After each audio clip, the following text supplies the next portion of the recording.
میں 8 سال سے بانجھ تھی۔ میرے شوہر نے دوسری شادی کا ارادہ کیا تو میں اچانک حمل سے ہو گئی۔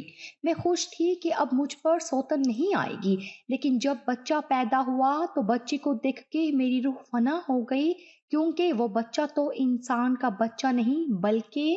السلام علیکم۔ اسے کہو نا شمو کے ابا کہ وہ واپس آ جائے۔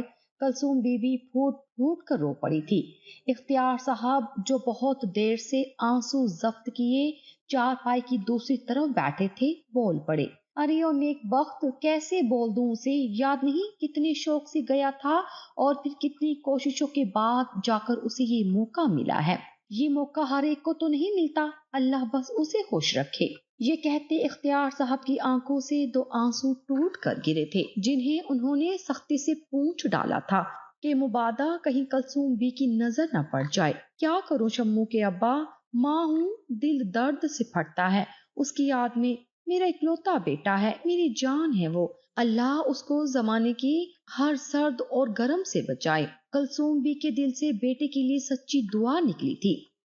یہی تو سمجھاتا ہوں تجھے، اس کے لیے دعا کیا کر بس کہ اللہ اسے کامیاب کرے، خوب خوشیاں نوازے، نوکری میں دن دگنی رات چگنی ترقی کرے۔ اختیار صاحب تعصب سے بیٹے کو یاد کرنے لگے۔ کبھی کبھی انسان کتنا خود غرض ہو جاتا ہے، میری خوشیاں، میری کامیابی، میری زندگی، بس ہر معاملے میں وہ اپنی ذات کا سوچتا ہے، یہ سوچے بغیر کہ وہ کتنی ساری زندگیوں سے جڑا ہوا ہے، اس کا ایک فیصلہ کتنی زندگیوں کو متاثر کر دیتا ہے۔ شارق اختیار حسین اور کلثوم بی بی کا اکلوتا بیٹا تھا۔ شادی کے 7 سال بعد ہونے والی اولاد ماں باپ کی آنکھوں کا تارا، ان کی سونی زندگی کی رونق بن گئی تھی۔ شادی کے 2 سال ہی گزرے تھے کہ لوگوں نے اختیار حسین پر دوسری شادی کا زور ڈالنا شروع کر دیا۔ ماں بہنیں کہہ کہہ کر تھک گئیں، مگر اختیار کی ایک ہی رٹ کہ اللہ نے اولاد دینی ہوگی تو کلثوم سے ہی ہو جائے گی، بے صبری کیوں کروں۔ جیسے جیسے اختیار کا صبر بڑھتا رہا، کلثوم کی دعائیں بھی طویل ہوتی گئی۔ بس ایک ہی تمنا، ایک ہی دعا زبان پر رہتی اور خلوص دل سے مانگی دعائیں کبھی رد نہیں ہوتی، ان کی دعا بھی سن لی گئی تھی۔ شادی کے 7 سال بعد شارق کی پیدائش کسی معجزے سے کم نہ تھی۔ ماں باپ شکر سے سجدوں میں گر گئے، ہر طرف خوشی کا سما تھا۔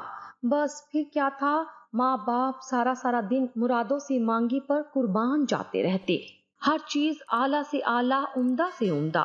اختیار سرکاری ملازم تھا، شارق کے بعد پارٹ ٹائم جاب شروع کر دی، بس شارق کو کسی چیز کی کمی نہ ہو۔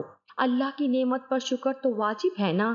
ابھی شارق 2 سال کا ہوا تھا کہ شمائلہ کی پیدائش ہو گئی۔ سب حد تک، کہاں تو بے اولادی اور کہاں نعمت اور رحمت دونوں ساتھ۔ بس اس دن سے اختیار اور کلثوم کی زندگی ختم ہو گئی۔ اب ان کی زندگی کا مقصد بس شارق اور شمائلہ ہی تھے۔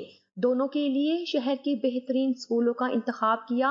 اسکول کے بعد کلثوم گھر پر گھنٹوں دونوں کو پڑھاتی، دونوں کی پوزیشن آتی تو ماں باپ کی آنکھیں خوشی سے جھلک پڑتی۔ شارق نے میٹرک کیا تو اب آگے کا فیصلہ کرنا تھا۔ باپ نے سارا اختیار شارق کو سونپ دیا، جو پھر چاہے منتخب کر لو۔ شارق نے پری انجینئرنگ لے لی، 2 سال کالج کے بھی گزر گئے، نمبر بہت اچھے آئے۔ شارق کا ایڈمیشن شہر کی سب سے بڑی انجینئرنگ یونیورسٹی میں ہو گیا۔ شمائلہ نے بھی گرلز کالج میں داخلہ لے لیا۔ 4 سال پر لگا کر اڑ گئے۔ شارق کی انجینئرنگ مکمل ہوئی، شارق زندگی کے نئے مرحلے میں داخل ہو گیا۔ وہ جاب کے لیے کوششیں کرنے لگا۔ اس نے سول انجینئرنگ کی تھی، ملک میں نوکریوں کا فقدان تھا۔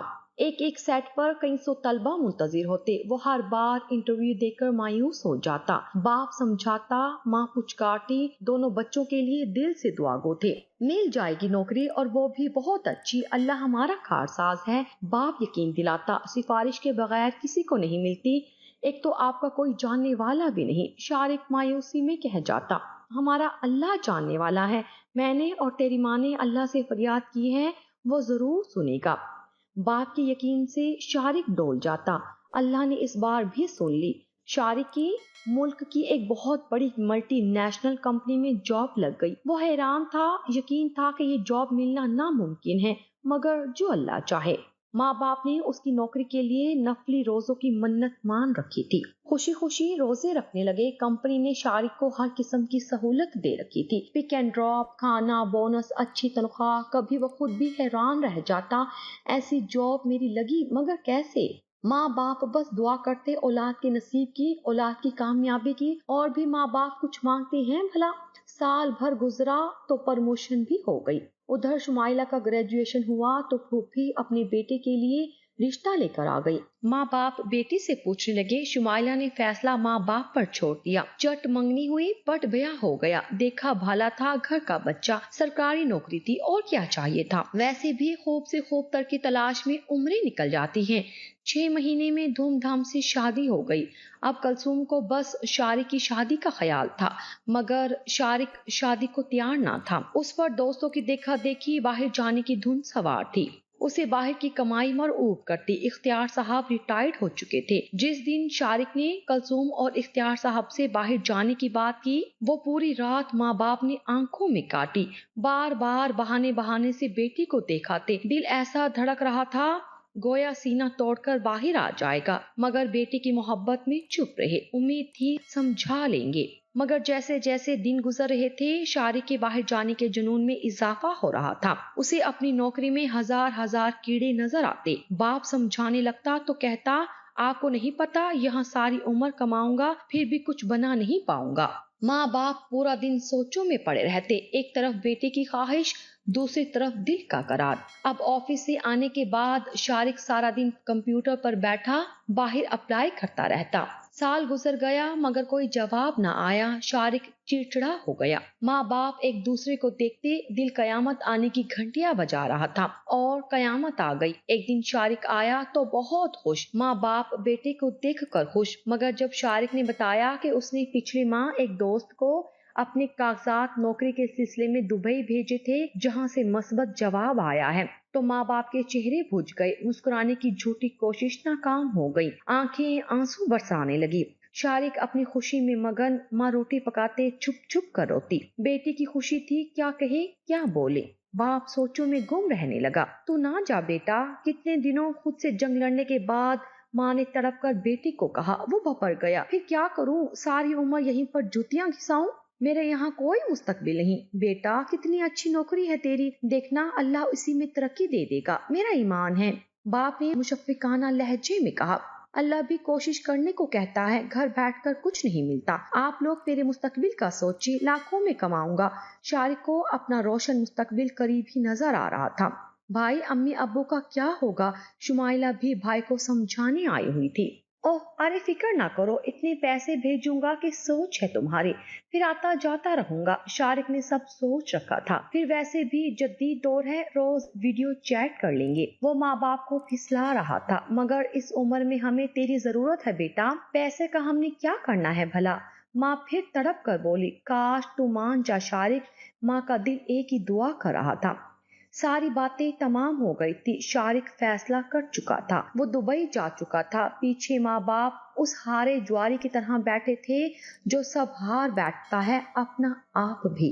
وقت گزرتا گیا۔ اختیار صاحب اور کلثوم کے لیے زندگی اب بس صبح سے رات کرنا تھی، جو ہوتی ہی نہیں تھی۔ شروع کے 1 مہینے شارق روز کال کرتا، پھر 2 دن بعد کرنے لگا، پھر ہفتے میں 1 بار، اور اب سال بھر گزرنے کے بعد مہینے میں 1 بار کال آ جاتی۔ ماں باپ ماہی بے آپ کی طرح تڑپتے رہتے۔ شروع میں روز فون کے آنے کی جستجو میں دن گزرتا، اور اب دعا کرتے کہ کال آ جائے۔ خود کال کرنے سے شارق نے منع کیا تھا، کہتا وہ ڈسٹرب ہو جاتا ہے۔ ہاں پیسے وہ ہر ماہ باقاعدگی سے بھیجتا تھا، جو ماں باپ اس کے لیے ہی جمع کرنے لگے۔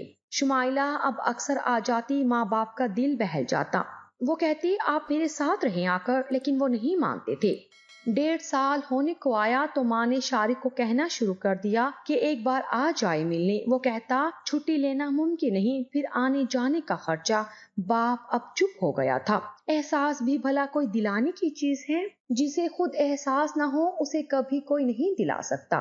شمائلہ کے گھر بیٹی کی پیدائش ہوئی تو ماں باپ کا دل لگ گیا، مگر ذہن شارق میں الجھا رہتا۔ شارق کا فون آیا تو ماں نے خوشی خوشی امید لگا کر کہا کہ بھانجی کی خوشی میں آ جا، تو شارق نے ماں پر ہی بجلی گرا دی۔ اماں، میں نے یہاں شادی کر لی ہے، رافیہ آفس میں ہی کام کرتی ہے، یہی اپنی فیملی کے ساتھ رہتی ہے۔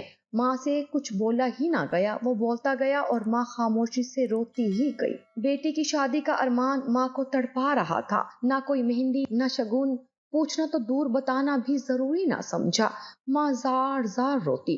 ارے او نیک بخت، تو کیوں اس کم ضرف کو روتی ہے جس نے ماں باپ کو کبھی کچھ نہ سمجھا؟ وہ اس معاملے میں تجھ سے پوچھتا؟ چھوڑ اب یہ غم، سمجھ کہ ہماری صرف ایک ہی بیٹی ہے۔ اختیار صاحب کا دل بیٹے کی بے حسی سے بہت ٹوٹا تھا۔ اگر اس نے شادی کرنی تھی تو ہم نے کون سا منع کر دینا تھا؟ میں تو پہلے بھی کہتی رہی مگر مانا ہی نہیں۔ میں بہو کو اپنے ہاتھ سے انگوٹھی پہناتی، اس کے شگن کرتی، کلثوم بی بی کا دل سنبھلتا ہی نہیں تھا۔ اگلی بار فون آیا تو شارق کہنے لگے کہ اب کچھ وقت تک پیسے نہ بھیج پائے گا، پیسوں کی ضرورت ہے، اسے مکان خریدنا ہے۔ ماں چپ رہی، بھلا اسے کون بتائے کہ اس کے بھیجے پیسے ماں باپ اسی کے لیے جوڑے بیٹھے تھے۔ اگلے دن اختیار صاحب شارق کے اکاؤنٹ میں سارے پیسے منتقل کر آئے۔ بیٹی کو ضرورت ہو اور ماں باپ پیچھے ہٹ جائیں ممکن نہیں، بھلے لاکھ اختلافات ہی صحیح۔ کچھ دنوں سے اختیار صاحب کی طبیعت بہت خراب تھی۔ کلثوم چارپائی سے لگی رہتی، شمائلہ بھی رکنے آئی ہوئی تھی۔ اسی دوران شارق کا فون آیا۔ ماں بیٹے سے حال دریافت کر رہی تھی۔ شمائلہ جو غصے میں کھو رہی تھی، کلثوم سے فون چھین کر پھٹ پڑی۔ بھائی کیوں فون کرتے ہو؟ کیوں ماں باپ کا دل جلاتے ہو؟ معاف کرنا مگر دنیا میں تم سے بد نصیب کوئی نہ ہوگا جس کے ماں باپ اس کے ہوتے ہوئے روز مرتے ہوں۔ امی ابو نے تم پر خود کو نچھاور کر دیا اور تم جا کر ایک بار پلٹ کر نہ آئے۔ دولت کی حوث نے تم کو اتنا پاگل کر دیا، ماں باپ کے مرنے پر تو آؤ گے نا؟ وہ روئے جا رہی تھی۔ خیر میں جانتی ہوں بے حصوں سے کوئی بعید نہیں، مگر اب جب کہ تم شادی شدہ ہو تو اپنی فیملی میں ہی خوش رہو۔ ہم ماں باپ بیٹی ایک دوسرے کو کافی ہیں، اور آخری بات میری دعا ہے کہ اللہ تم جیسی خود غرض اولاد کسی کو نہ دے۔ تم جیسی اولاد سے بہتر ہوتا کہ میرے ماں باپ بے اولاد رہتے۔ فون کٹ چکا تھا۔ ماں جو پاس کھڑی ہچکیوں سے رو رہی تھی، بیٹی سے بس ایک ہی شکوہ کر پائی، میرے بیٹے کو بد نصیب کیوں بولا؟ اللہ اس کی نصیب اونچی کرے، کامیاب کرے اسے۔ وہ تو میرے سونے آنگن کی رونق ہے، وہ آیا تو میری زندگی مکمل ہو گئی۔ ماں خلا میں گم یوں بولی تھی جیسے سامنے ننھے شارق کو کھیلتا دیکھ رہی ہو۔ شمائلہ رو پڑی۔ بہن کی باتوں کا اثر تھا یا ضمیر کی چبھن؟ ہفتے بھر بعد شارق آ گیا تھا، مگر باپ دنیا سے جا چکا تھا، اور یہ پہلی بار ہوا تھا کہ جنازے کے سامنے بیٹھے بیٹے کو کلثوم بی بی نے نظر اٹھا کر ایک بار بھی نہیں دیکھا تھا۔ شوہر کے مرنے سے پہلے شارق کو دیکھنے کے لیے آہو بکا کلثوم کے کانوں میں گونج رہی تھی۔ شاید انہیں پتا چل گیا تھا کہ دنیا سے جانے کا وقت آ گیا ہے، اسی لیے پہلی بار بیوی کو بیٹے کو بلانے کی التجا کی تھی، مگر شارق اس بار بھی دیر کر گیا تھا۔ شمائلہ کلثوم بی بی کو اپنے ساتھ لے گئی تھی۔ جانے سے پہلے کلثوم نے گھر کے کاغذات شارق کو تھماتے ہوئے اس سے پہلی اور آخری بات کی تھی، جب تک زندہ ہوں تمہارے لیے دعا کرتی رہوں گی، اللہ تمہیں ہمیشہ شاد و آباد رکھے اور تمہیں ہر غم سے محفوظ رکھے۔ جاتے جاتے بھی ماں اسے دعا دے گئی اور شارق جہاں کا تہاں کھڑا رہ گیا۔ دبئی واپس جاتے بس وہ ایک ہی بات مسلسل سوچ رہا تھا کہ کیا کھو دیا تھا اس نے ماں باپ، کیا پا لیا تھا اس نے دولت، کامیابی، عزت، مگر کیا اس نے صحیح سودا کیا تھا؟ اس نے تو باہر جا کر نفع ہی نفع کمایا تھا، پھر وہ گھاٹے میں کیوں رہا؟ یہ صرف ایک کہانی ہے، ایسی اتنی کہانیاں ہمارے معاشرے میں بکھری ہوئی ہیں کہ گنتی ہی نہیں۔ ماں باپ اولاد کے لیے سائے دار درخت کی مانند ہوتے ہیں، جن کے سائے میں وہ پروان چڑھتے ہیں، مگر جیسے ہی وہ تناور ہو جاتے ہیں درخت کو ہی کاٹ دیتے ہیں۔ میں نے ایسے ماں باپ بھی دیکھے ہیں جو دنیا میں چہرے پر جھوٹی مسکراہٹیں سجائے پھرتے ہیں اور چھپ چھپ کر بیٹے کو روتے ہیں کہ کہیں ہمارے چہرے پر دکھ کی لکیر دیکھ کر دنیا والے بیٹے کو برا نہ سمجھے۔